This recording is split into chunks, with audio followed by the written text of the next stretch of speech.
guys, pag-usapan lang natin ang breaking news. Ayon kasi sa bali-balita, serye ni na Alden Richard at Ladine Lustre, sobrang laki ng gastos.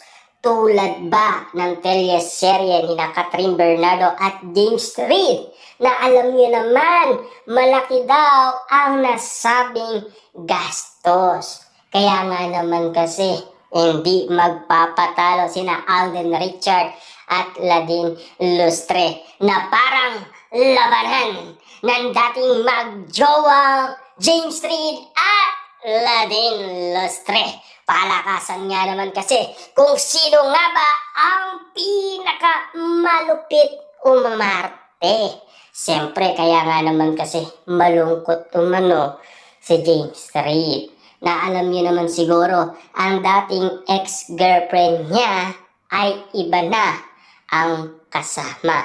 At lalong-lalo na, pagalingan pa at pataasan pa ng ratings. Kung sino ang pinaka malupit at kung sino pa ang mahal ng taong bayan. Sino nga ba ang pipiliin para tumaas ang nasabing ratings? Na alam niyo naman siguro, umahabol pa rin sina Alden Richard at Ladine Lustre na talagang ayaw magpatalo.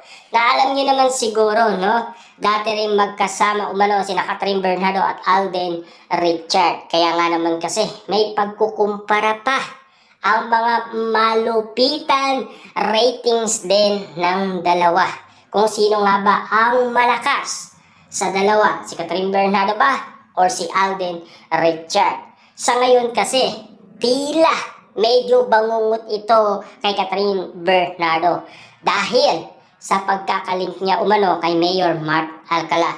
Alam niyo naman siguro kung bakit. Dahil ayon kasi sa iba't ibang mga netizens, mas red flag pa daw ang nasabing pagpili ni Catherine Bernardo na jojowain. Ayon kasi sa iba-ibang netizens, sa dami-dami nga naman kasing mga lalaki, bakit si Mayor Mark Alcala pa?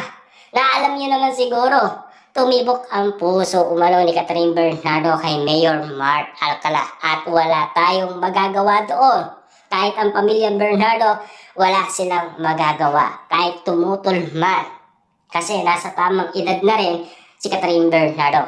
Pero, ang katanungan na pilit bulong-bulungan sa social media, tila tumahimik na si Catherine Bernardo.